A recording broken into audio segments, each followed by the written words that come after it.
형제들아, 사람이 만일 무슨 범죄한 일이 드러나거든 신령한 너희는 온유한 심령으로 그러한 자를 바로잡고 너 자신을 살펴보아 너도 시험을 받을까 두려워하라. 너희가 짐을 서로 지라. 그리하여 그리스도의 법을 성취하라. 만일 누가 아무것도 되지 못하고 된 줄로 생각하면 스스로 속임이라. 각각 자기의 일을 살피라. 그리하면 자랑할 것이 자기에게는 있어도 남에게는 있지 아니하리니 각각 자기의 짐을 지을 것이라. 가르침을 받는 자는 말씀을 가르치는 자와 모든 좋은 것을 함께하라. 스스로 속이지 말라. 하나님은 업신여김을 받지 아니하시나니 사람이 무엇으로 심든지 그대로 거두리라. 자기의 육체를 위하여 심는 자는 육체로부터 썩어질 것을 거두고 성령을 위하여 심는 자는 성령으로부터 영생을 거두리라. 우리가 선을 행하되 낙심하지 말지니 포기하지 아니하면 때가 이름에 거두리라. 그러므로 우리는 기회 있는 대로 모든 이에게 착한 일을 하되 더욱 믿음의 가정들에게 할지니라. 금년도 우리 교회 여름 성경학교 수련회 행사의 공동 주제가 교회입니다. 교회가 뭐냐? 교회에 우리가 어떻게 기여하고 사랑할 것이냐 하는 내용을 배울 겁니다. 그래서 우리들도 교회에 관한 우리의 생각들을 다시 한번 정립해야 할 것 같습니다. 오늘 이 전주 서문교회 지금 여전히 출석하는 분들은 아마 교회를 누구보다 사랑하는 분들이 될 것입니다. 과거에 그 많은 시련 가운데서 목숨을 걸고 교회를 지키려고 애쓴 분들이 여기 남아 있습니다. 하지만 누구는 그간 교회가 부끄럽고 은혜가 되지 않아서 교회를 떠나볼까 하는 마음도 여러 번 가졌으나 차마 그렇게 하지 못하고 남아 있다가 다시 이제 새로운 은혜를 입는 분들이 있을 것이고, 또 누구는 교회가 어떻게 되든지 나야 무슨 상관이 있나 하는 무관심한 분들도 있을 겁니다. 그러는 사이에 교회에 대한 우리의 태도가 고장나 있을 수가 있습니다. 오랜만에 교회가 이제 안정을 찾고 있으니까 무슨 감사하면서 이제는 내가 교회를 어떻게 대해야 할 것인가, 내가 어떻게 교회를 사랑하고 섬겨야 할 것인가, 이런 생각을 해야 할 때가 되겠다고 생각합니다. 오늘 설교 제목을 교인의 7대 의무라고 했습니다. 성도의 의무라고 하지 않고 교인의 의무라고 한 이유가 있습니다. 성도란 말은 전 세계 어디서나 예수를 믿는 성도를, 신자를 일컬어 하는 말이지만, 교인이라 그럴 때는 어느 한 지역, 어느 한 교회에 다니는 그 공동체, 처치 멤버를 말합니다. 어느 모임이든지 그 모임이 건실하게 유지가 되려면 그 멤버들이, 그 회원들이 규칙을 잘 지키고 의무를 잘 감당할 때에 아름다워지는 겁니다. 서문교회 다니는 서문교회 성도들에게는 권리가 있고 또 의무가 있습니다. 당연히 그렇습니다. 여러분, 권리가 뭔지 아세요? 교인의 권리. 공동회의에 참석해서 자기의 의견을 개진하고 반영할 수 있는 권리가 물론 있고, 교회 이 직원 선거할 때 선거권이나 피선거권도 있고, 또 성찬에 참여하여 그리스도와 영적으로 교제할 수 있는 특권도 있습니다. 그보다 중요한 것도 있습니다. 주일마다 내 교회에 와서 내 자리에 앉아서 누구 눈치 보지 아니하고 은혜 받을 수 있는 권리, 교회를 내 영적인 내 집으로 삼고 내 가족들의 보호를 받으며 내 교회의 모든 영적인 전통과 혜택을 내가 다 공유할 수 있는 권리, 이것도 권리입니다. 우리 교회는 121년의 역사를 가지고 있습니다. 그런데 이 121년의 역사가 단순히 횟수에 더하는 것이 아닙니다. 그간의 모든 일들, 과거의 아름다운 역사와 전통들, 이것들이 다 포함되어 있는 자랑스러운 역사입니다. 이 교회의 모든 영적인 전통과 유산을 내 것으로 누릴 수 있는 권리가 바로 교인의 권리입니다. 이 교회의 영적인 물질적인 재산이 우리의 공유의 것입니다. 공동의 것. 따라서 이 교회의 주인이 바로 물론 영적으로 하나님이지만 그러나 우리의 것입니다. 내가 힘들고 어려울 때 남의 목사님이 아닌 내 목사님에게 도움을 청할 수 있는 권리가 바로 교인의 권리입니다. 내 아이들이 이 교회에서 여기서 흘러 넘치는 은혜의 말씀을 먹고 자라고 선배와 어른들의 보호를 받으며 자라서 장차 교회를 섬기고 앞으로 이 나라를 섬길 그런 사람으로 자라는 그런 권리가 바로 교인의 권리입니다. 이게 얼마나 귀한 것인지 여러분 한번 생각해 보셨습니까? 신앙생활하는 성도에게 내 교회가 있다는 것은 굉장히 좋은 일입니다. 너무나 행복한 일입니다. 그것도 전주 시내의 그 많은 교회 중에 하나가 아니라 호남의 모교회, 전주 서문교회의 교인이라는 사실, 여러분 이것을 자랑스럽게 생각해 보셨습니까?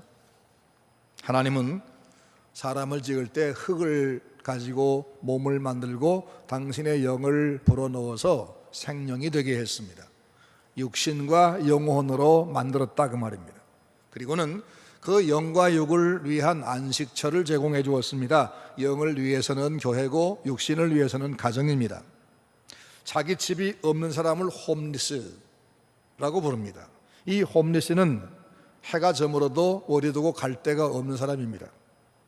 가정이 없는 사람은 피곤하고 지칠 때 다리 쭉 뻗고 편하게 드러누워 쉴 수 있는 곳이 없습니다. 자기가 힘들 때 위로할 가족도 없습니다. 의지할 데가 없습니다. 내가 혹 돈이 벌리고 힘이 생겨도 그것으로 기여할 가족이 없습니다. 이게 홈리스입니다. 예수 믿는 신자가 내 교회가 없다. 그래서 여기저기 교회마다 떠돌아다닌다. 이게 바로 영적 홈리스입니다. 여러분 남의 교회 한번 가보셨습니까? 남의 교회 가서 한번 예배 드려보세요. 설교가 귀에 안 들어옵니다. 모든 게 이상합니다. 왜 그렇게 미안하고 쑥스러운지 남들이 다 나를 향해서 손가락질하는 것 같습니다. 누구나 남의 교회 가면 그런 느낌을 받습니다. 내가 내 교회에 가슴 펴고 들어가서 평안한 마음으로 내 모든 문제를 주님께 말씀을 드리고 은혜를 사모하고 그리고 내가 받은 은사와 능력에 따라서 즐겁게 봉사하고 힘들 때 서슴없이 달려가서 내 교회에 가서 기도하고 당장에 전화해서 목사님에게 도움을 청할 수 있고 이게 바로 성도의 권리입니다. 내 자식을 내 교회 안에서 길러서 내가 누린 내 영적인 유산들을 그들에게 물려줄 수 있는 것, 이것도 우리의 권리입니다. 성도에게 내 교회가 있다는 것은 참 자랑스러운 일입니다. 그것도 전주의 시내에 교회가 그렇게 많고 많지만 그런 많은 교회 중에 하나가 아니라 대한민국 호남의 바탕교회인 전주 서문교회의 교인이 됐다는 것, 이 교회가 내 교회라는 것, 이걸 여러분 자랑스러워 해보셨습니까? 요즘 우리 교회 상황이 그럴 형편이 못 됐다고요? 자랑스러워야 될 우리 교회가 왜 그렇게 돼 있었죠? 오늘 제가 설교를 하는 이유가 거기 있습니다. 오늘 본문에 서로가 짐을 지라라고 말씀했어요. 서로가 짐을 지란 말은 서로가 의무를 감당하라 그런 말씀이에요. 교인들이 자기 의무를 바르게 감당하면 우리 교회는 다시 자랑스러운 교회가 될 것입니다. 그리고 그것이 자기에게 복이 됩니다. 서로 짐을 지라 그리하여 그리스도의 법을 성취하라. 이 말은 우리가 각자 교회를 향한 내 의무를 감당하면 그게 곧 하나님의 법을 이루는 것이다 그 말입니다. 교인의 의무 7가지를 생각해 보겠습니다. 첫째는 집회 참석의 의무가 있습니다. 전주 서문교회 교인이라면 우리 교회 몇 시에 무슨 예배가 있고 몇 시에 무슨 모임이 있는지 그 집회에 관해서 알아야 됩니다. 그리고 그 모임에 잘 참석해야 됩니다. 교회가 무슨 모임을 가집시다 했는데 참석하는 사람이 한 10분의 1밖에 안 왔다. 그러면 그 교회는 그 자체로 힘을 잃어버립니다. 야, 우린 뭘 해도 안 돼. 교인들이 호응을 안 해줘. 그럼 그 다음에 뭘 하겠습니까? 아무것도 안 됩니다. 성도의 모임은 여러 개를 모아놓고 불을 활활 타게 하는 장작불 같습니다. 아무리 잘 붙은 장작불도 그 중에 하나씩 빼내고 몇 개, 두 개만 남겨놓으면 둘 다 꺼져버립니다.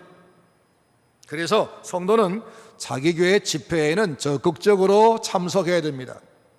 나를 위해서 그렇고 다른 성도 왜 그렇고, 이게 바로 짐을 지는 겁니다.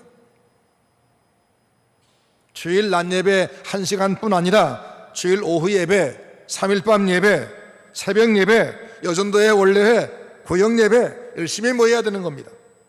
그래야 내 영혼이 살고 내 교회가 힘을 얻는 겁니다.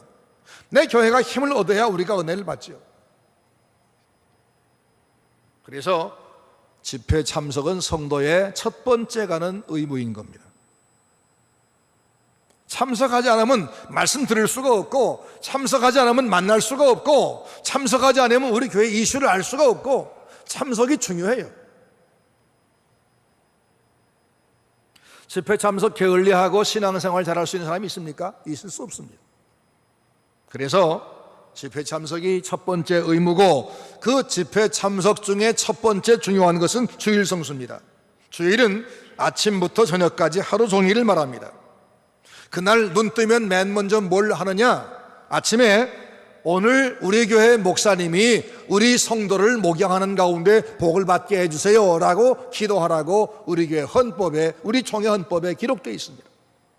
왜? 목사님을 위해서가 아닙니다. 내가 목사님을 위해 아침에 기도하고 가면 그 목사님 대하는 태도가 달라져요. 그게 은혜가 돼요. 그게 나를 위하라는 겁니다. 서울교회들은 명절 되면 결석자가 참 많아집니다. 고향으로 가기 때문입니다. 2013년 설날은 주일날이었습니다. 그날 제가 심어놓은 한가람교회 교인들 중에 근 40%가 결석했습니다. 자리가 펑했습니다. 근데 아침 7시 예배에는 숫자가 변함이 없었습니다. 아침 7시에 성가대원도 한 명도 결석이 없었습니다. 오후 예배도 장로님들은 한 명도 결석하지 않고 특별 찬양을 했습니다. 이상한가요? 당연하죠. 진짜 신앙생활 잘하는 사람들은 주일 아침에 아버지가 돌아가셔도 예배 드리고 나서 오후에 장례하는 것이 맞습니다.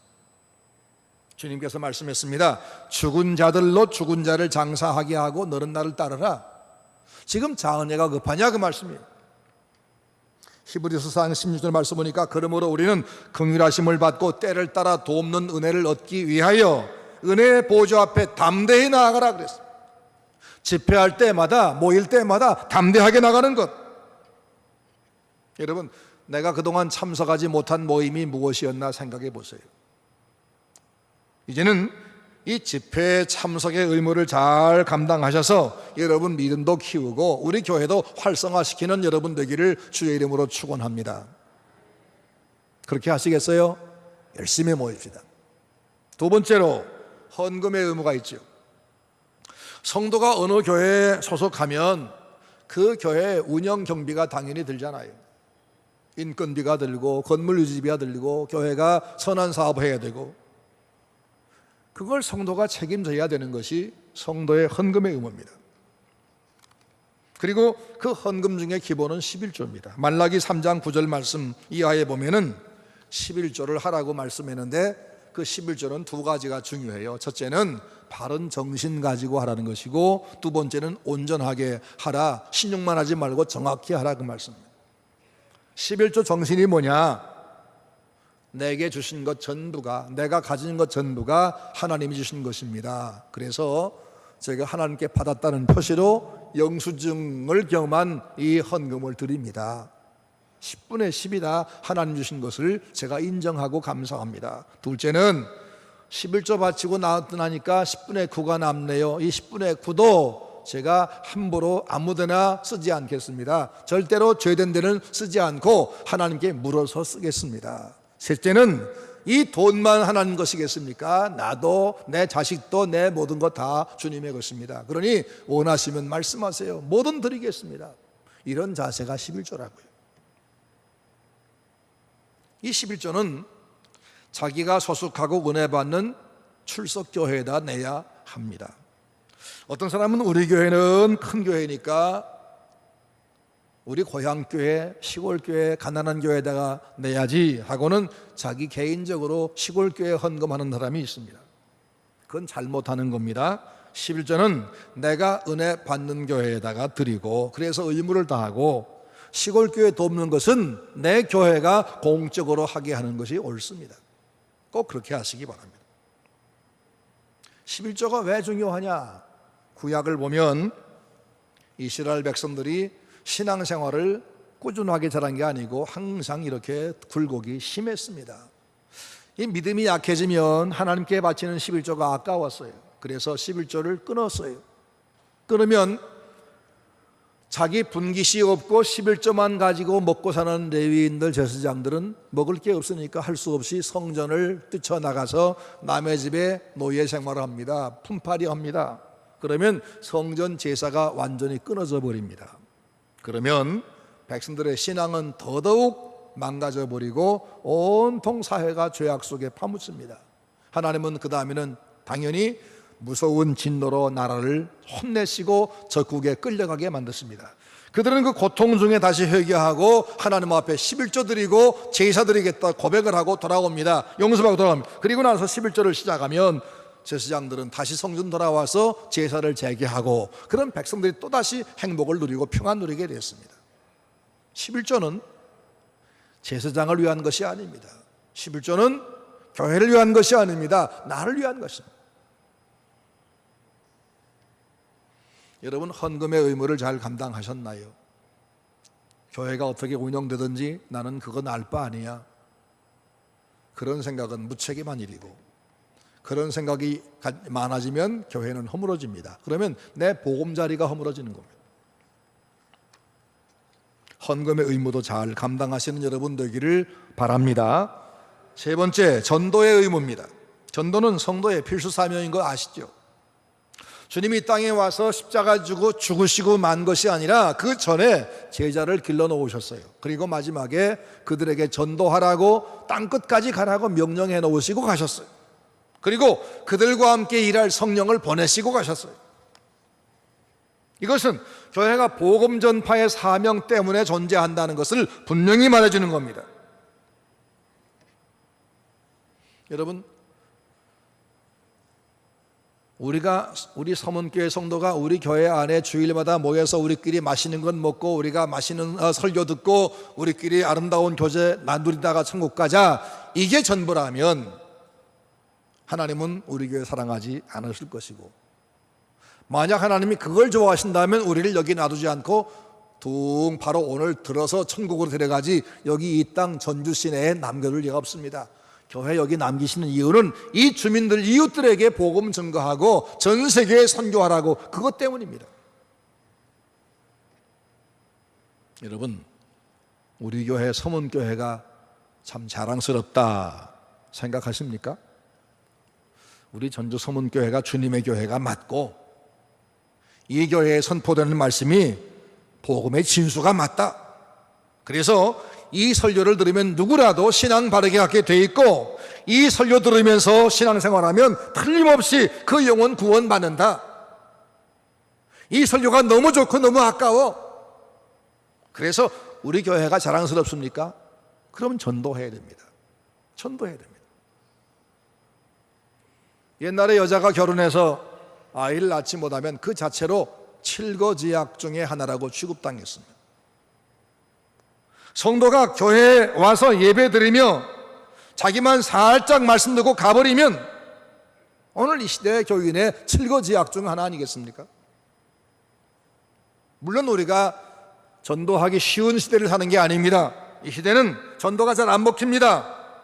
왜? 우리가 잘못해 그렇습니다. 하지만 때를 얻든지 못 얻든지 힘쓰라고 말씀하신 말씀은 여전합니다. 주님이 12사도를 길러서 교회를 세우신 목적이 선교에 있다는 걸 안다면, 그리고 내가 그분들, 우리 선배가 전해준 말씀 때문에 오늘 구원받은 것을 고마워한다면, 오늘도 내가 은혜 받고 하나님의 은혜 감사한다면 당연히 밥값을 내야죠. 그 밥값이 뭐냐? 전도라는 겁니다. 교회를 정하지 못하고 지금도 방황하는 사람이 있거든. 불쌍히 보세요. 그 사람 얼마 가지 못해 신앙 잃어버립니다. 그러니 빨리 데리고 오세요. 안 온다 그러거든. 빌립이 나다나에게 했던 것처럼 와 보라, 끌어오세요. 전도하는 성도가 되기를 주의 이름으로 축원합니다. 물론 믿는 사람보다 믿지 않는 사람 전도하는 게 더 중요합니다. 네 번째, 성경 읽기입니다. 성경은 우리 생명의 양식이라 그러죠.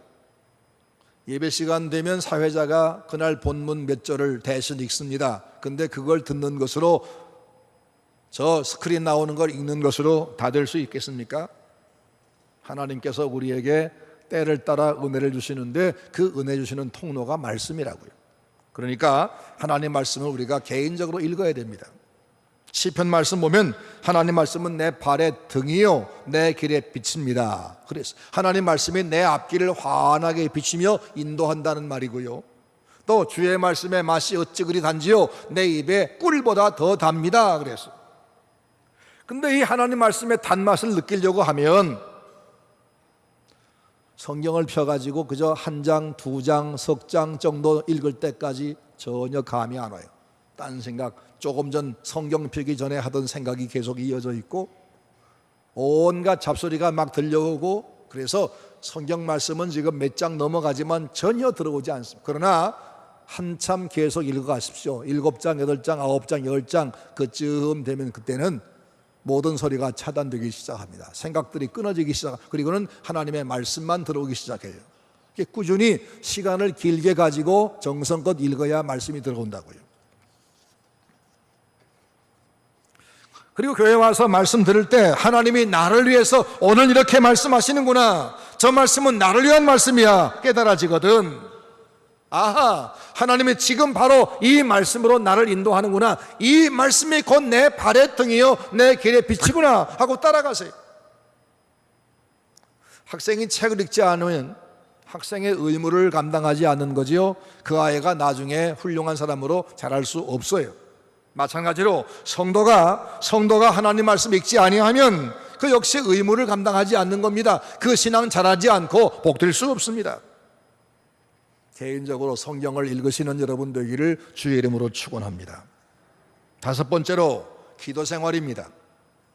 기도는 하나님과 나와의 관계를 개인적인 관계로 만드는 방법이에요.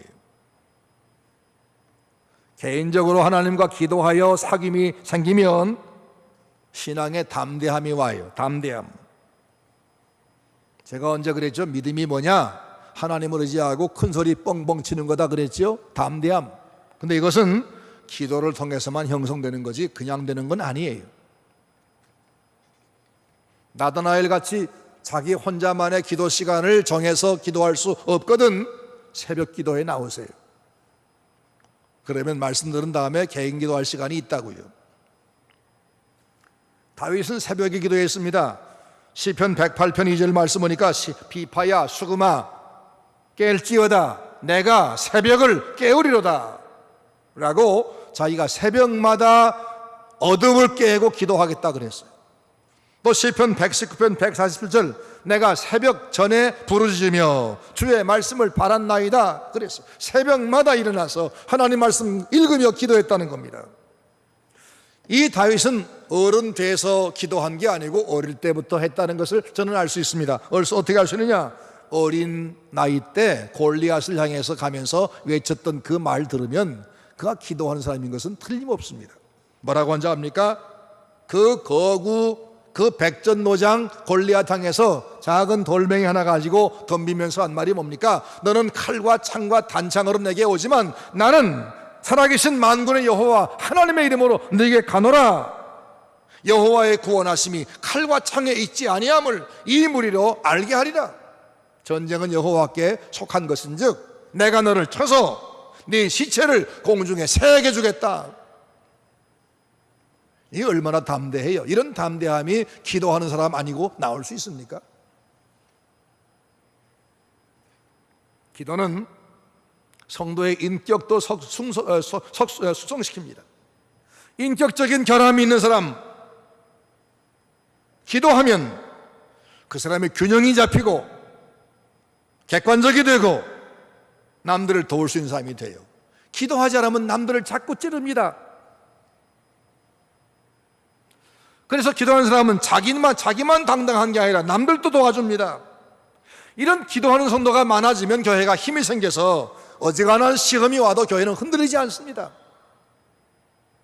그동안 왜 우리 교회가 흔들려 왔는지 생각해 보세요. 왜 어려웠는지. 내가 기도의 책임을 감당하지 않음으로써 우리 교회가 힘들었었구나 생각해야 됩니다. 앞으로 기도하는 일에 최선을 다하는, 기도도 의무다라고 생각하며 힘들고 어려워도 꼭 의무 감당하는 여러분 되기를 주의 이름으로 축원합니다. 내일 아침부터 보겠어요. 새벽 예배 얼마나 오시는가. 6번째, 봉사생활입니다. 우린 남의 교회 섬기는 파출부가 아니라 내 교회를 섬기는 내 교회 주인입니다. 주인은 자기 집과 자기 가족을 위해서 자기가 돈을 벌고 자기가 힘을 만들어 가지고 가족을 섬기는 겁니다. 사람들은 어렵게 공부해 가지고 어렵게 취직해서 그 번 걸 다 자기 가정을 위해 씁니다. 어머니가 맛있는 음식을 만들면 남이 먹지 않고 자기 가족, 자기 아이가 먹는 법이죠. 아이가 제 방을 깨끗하게 쓸고 닦으면 남이 좋은 게 아니라 제가 청계를 누리고 제가 칭찬을 받습니다. 봉사는 남을 위해 하는 것이 아니라 나를 위해 하는 겁니다. 어린아이도 자기가 잔 방에 이부자리 제가 개고 그 방은 제가 쓰는 것을 어릴 때부터 배웠습니다. 우리 서문 성도는 여러분 자리를 개고 여러분 방을 쓰는 일은 합니까? 여러분 각자 자기 맞는 봉사를 지금 하고 계십니까? 물론 하는 분이 많습니다. 성가대원들, 지휘자, 반주자, 챔버대원들, 신교관에서 그 여름 그 뜨거운 시간에 음식을 만들고 설거지하는 분들, 주차 봉사하는 분들, 주일학교 선생님들 다들 수고하십니다. 근데 왜 그렇게 하느냐? 바로 우리 가족들, 우리 식구들을 위해 하는 겁니다. 즐거워하는 겁니다. 당연히 하는 겁니다. 초신자라도, 이제 우리 교회에 나온 지 얼마 안 되는 초신자도 내 수준에 맞는 내가 할 수 있는 것이 뭔가를 찾아보시기 바랍니다. 그래서 봉사를 열심히 하면 그게 의무이기도 하지만 결국 내 복이 되는 겁니다. 봉사는 모임인 남전도회, 여전도회, 안수집사회, 권사회 가입해서 활동을 하세요. 없으면 만드세요. 그래서 자기 경험과 지식과 몸으로 교회 봉사를 이제는 열심히 하세요. 새 목사님 모시기를 위해서 기도하는데 우리 교회가 아름다운 교회, 좋은 교회 되면 당연히 여기에 맞는 좋은 분 하나님이 보내시게 돼 있어요. 이 교회 아름답게 만들면 바로 이것이 내게 복이지만 내 후대들이 거기서 또 잘하게 돼 있어요. 그러니 이건 다 우리를 위한 것이에요. 주의 종을 섬기는 것도 교회 섬기는 것 중에 하나입니다. 갈라디아 6장 오늘 말씀 중에 6절의 말씀 보니까 가르침을 받는 자는 말씀을 가르치는 자와 모든 좋은 것을 함께 하라 그랬습니다. 제가 목회를 할 때는 우리 교인들에게 나한테 잘하라 하는 걸 오해할까 봐서 이 말을 못했어요. 해야 되는데 못했습니다. 제 불찰입니다. 그러나 여기서야 뭐 할 말 해야 되겠네요. 앞으로 새 목사님 잘 모셔야 여러분 복이 되니까. 목장을 경영하는 사람들은 젖소가 젖을 잘 내게 하기 위해서 어떻게 합니까? 환경을 깨끗하게 해주고 좋은 사료를 주고 음악을 틀어주고 한답니다. 목사가 내 영혼에 좋은 꼴을 만들어 먹여주기를 바란다면 목사님을 기쁘게 하는 것은 성도가 당연히 할 일입니다. 샘물을 청소하는 것은 샘을 위한 것이 아니라 내가 깨끗한 물을 먹기 위함이고, 텔레비전 유리를 깨끗하게 닦는 것은 그 유리를 위한 것이 아니라 내가 맑은 화면을 보기 위한 거지요. 제가 한가람교회 심호할 때 제가 선교지에 출장을 가면 장로님들은 제 아내를 데리고 나갑니다. 우리 사모님 심심하시다고. 데리고 나가서 밥 사주고 영화 보여주고 볼링 함께 치면서 위로해줬다고 돌아오면 얘기하면 얼마나 고마운지. 내가 이런 분들을 위해서 정말 열심히 해야 되겠구나. 그런데 지금도 열심히 그분들은 그렇게 하십니다. 지금도 저한테도 그렇게 잘해줍니다. 그리고 지난 수요일 날이 새 목사님의 생신이었습니다. 그래서 제가 그 생신 예배를 인도해드리고 장로님들 중지자들이 다 모여가지고 예배를 하는데 그분이 얼마나 소중한 분인가를 제가 얘기해 주었습니다. 잘 섬기라고 예배 주. 다음 생일날은 온 교회가 다 생일잔치 하자 그랬습니다. 그분을 위한 것이 아니에요. 교회를 위한 것이에요. 나에게 말씀을 잘 먹여 주어서 나를 위해 기도해 주어서 내 영혼이 이렇게 복되게 살 수 있다 생각하면 그 목사님을 생각하면 고맙고 감사하고 즐겁고 힘이 나서 자꾸 봉사하고 싶죠. 그러면 그분은 내게 영향받아 더 하고 싶어진다고요. 서문교회 오니까 어떤 장로님은 고추를 따다 주시고 한 움큼 따다 주고 오이도 몇 개 따다 주시고 깻잎도 갖다 주시고 얼마나 고마운지 몰라요. 재미가 있어. 그까짓 시장에 가면 사면 얼마도 안 되는 겁니다만은 비교할 수가 없이 고맙죠. 왜? 장로님이 목사를 생각하고 하나씩 따다가 갖다 준 거니까 너무 고마운 거죠. 그런 정성이 목사님을 힘있게 만드는 것이에요. 앞으로 새 목사님한테는 정말 잘해보시기 바랍니다. 그 다음에 7번째 마지막입니다. 7위에 복종하는 겁니다. 교회는 당회라고 하는 기구가 있습니다. 당회가 뭐지요? 노회가 보낸 목사님과 여러분들이 뽑아서 대표로 세운 장로님이 함께 회원이 되어서 교회를 이끌어가는 교회 핵심 기구가 당회입니다. 장로교회는 장로회 정치라는 제도를 채택했는데 대한민국의 정치 체제와 비슷합니다. 국민은 주권을 가지고 있지만 주권을 직접 행사하지 않고 선거 때 자기 대표자를 뽑아서 국회로 보내면 그 국회의원들이 대통령과 함께 나라를 이끌어가는 겁니다. 그런 제도를 대의민주정치라고 그러지요. 그런데 그렇게 해도 나라의 헌법을 고치는 일 등 중요한 일을 할 때는 직접 선거를 하죠. 그걸 보고 국민투표라고 합니다. 교회도 똑같습니다. 성도가 직접적으로 교회를 운영하는 것이 아니라 내 대표인 장로를 세워서 당회에 보냅니다. 그분들이 이끌어가고 평소에 하지만 국민투표 같은 성격의 공동의회가 있어서 교회 정관을 개정하거나 목사님을 청빙하거나 대표자를 뽑거나 할 때는 우리가 또 주권을 행사를 하는 겁니다. 이렇게 하면 어떻게 됩니까? 국가에서 이젠 국회가 어떤 법을 만들면 그 국회의원을 뽑은 국민들은 그 법을 다 따라야 됩니다. 만약에 법을 안 지키면 그건 죄가 되고 감옥에 갑니다.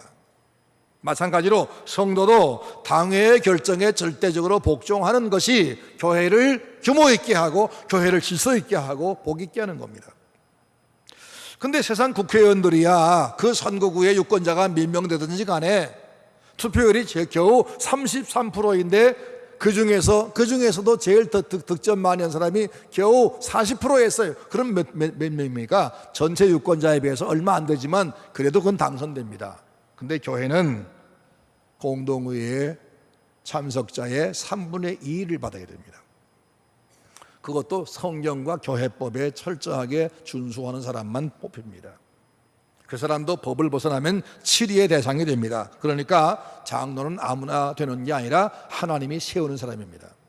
난 그렇게 믿습니다. 교회가 당회를 둬야 되는 이유가 뭐냐? 영적인 순결 유지와 질서 유지를 위해서입니다.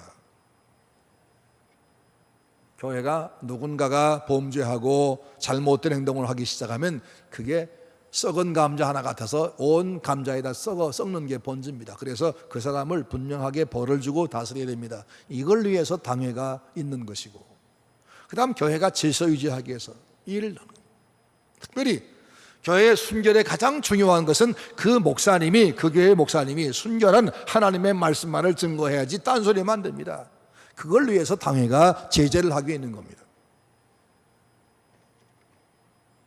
그러기에 그 목사님도 장로님 개인도 그리고 교인 전부는 그 당회가 회의 통해서 결정하는 것은 철저하게 복종할 의무를 가지는 겁니다. 우리 교회 장로님 아무개는 나는 참 마음에 안 들어. 그 사람은 이런 문제가 있는 사람이야. 그러니까 나는 그 사람 때문에 당회가 하는 것은 싫어. 이건 잘못된 겁니다. 당회원 중에 누가 마음에 들지 않아도 당회 전체 결정은 철저하게 복종할 일입니다. 그게 하나님의 섭리입니다. 생각해 보세요. 성도 가운데는 별별 사람 다 많습니다. 뭐 고학력자, 뭐 저학력자, 부자, 빈자, 남자, 여자, 믿음 좋은 사람, 믿음 없는 사람, 헌신적인 사람, 무책임한 사람, 그러죠? 따라서 그 사람들 중에서 뽑힌 장로도 마찬가지로 당연히 믿음 좋고 헌신적인 사람만 있는 것이 아니라 믿음 약하고 책임이 약한 분도 뽑히는 겁니다. 저는 목회를 하면서 궁금한 게 그거였어요. 아니, 당회원이면 적어도 가장 믿음 좋고 가장 수준 높고 가장 헌신적인 분만 뽑혀야만 될 텐데 선거하고 나면 항상 저분은 모자란데 저분은 아닌 것 같은데 왜 뽑혔을까, 그런 생각을 저는 했습니다. 솔직히 그랬습니다. 물론 그렇다고 해서 난 누가 장로님 돼야 나와 잘 손발 맞을 테니까 이분 되게 해달라고 내가 그런 적이 한 번도 없고, 우리 부목사들을 한 번도 그런 데 써먹은 적이 없습니다. 우리 아이들에게도 누구를 찍으라고 한 번도 해본 적이 없습니다. 기도하고 신앙 양심 따라서 하나님이 인도한 대로 해라, 그렇게 했습니다. 근데 결과는 이상했어요.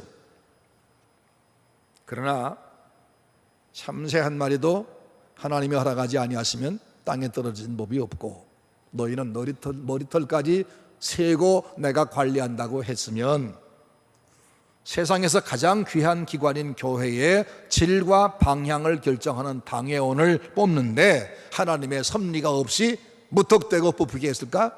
전혀 그렇지 않습니다. 하나님의 섭리가 정확합니다. 주님 12제자 중에 누가 있었습니까? 가룟 유다. 그는 차라리 나지 않았으면 좋을 사람이지만 그 사람은 누군가는 해야 될 예수를 파는 그 일 때문에 그 속에 있었습니다. 잠언서 말씀 보니까 악인도 악한 날에 적당하게 지으셨다, 이 말씀을 생각하면서 하나님이 당회 안에 다양한 사람들을 집어넣어 가지고 그들이 이 말도 하고 저 말도 하게 하다가 최종적인 결론할 때는 하나님이 주장하시는구나. 그래서 우리는 당회원을 개인으로 보지 말고 당회의 공식적인 결정은 하나님의 결정으로 알고 순종하는 것, 이게 바로 교회를 지키는 방법이에요. 그걸 우리가 받아들이지 못했으니까 과거에 이렇게 흔들림이 있었던 겁니다. 오늘 우리 교회의 이 모든 문제들은 당회의 공식적인 결정에 대해서 성도가 철저하게 순종하지 못하고 거기에 대해서 왜 그렇게 했느냐, 잘못했다 이렇게 말하니까 문제가 생기는 것이에요. 성도는 세례받을 때 서야겠습니다. 나는 교회 치리에 복종하고 교회의 덕과 화평을 이루기 위해서 힘쓰며 교인의 의무와 권리를 바르게 이행하겠습니다 라고 했습니다. 장로님은 장로님들 때 또 한 번 했습니다. 그 다짐이 뭐예요? 그 약속이 뭡니까? 나는 당회의 합법적인 결정에는 절대 복종하겠습니다, 그거 아니겠습니까? 근데 그것을 누구와 나와의 관계로 생각하고 하나님의 섭리로 생각하지 못하니까 교회가 흔들리는 것이. 신앙생활은 사람을 상대하는 일이 아니라 하나님을 상대하는 일이에요. 그러기에 하나님의 섭리가 무엇인가를 생각해야 됩니다. 그리고 하나님의 말씀이 이렇게 하라 그러면 하는 것이에요. 그걸 내 생각으로 거부해버리면 그것이 죄가 되고 저주가 돼요. 이제 우리 전주 서문교회 교인들은 쓴맛 딴맛을 다 봐오셨어요. 이제는 교인의 의무를 제대로 감당하십시다. 그래서 모두가 내 교인, 내 교회를 위해서 교인된 의무를 잘 감당해서 복된 교회를 이루기 위해서 최선을 다하면 그것이 좋은 목사님을 맞이하는 준비입니다. 기도도 해야 되지만 준비해야 됩니다. 그럼 하나님께서 여기에 맞는 정말 성실한 분을 보내셔서 여러분들을 푸른 초장 쉴만한 물가로 인도해 가실 겁니다. 교회를 위해서 내 의무를 우선 다하자, 그런 결심을 하시는 오늘 되시기를 바랍니다.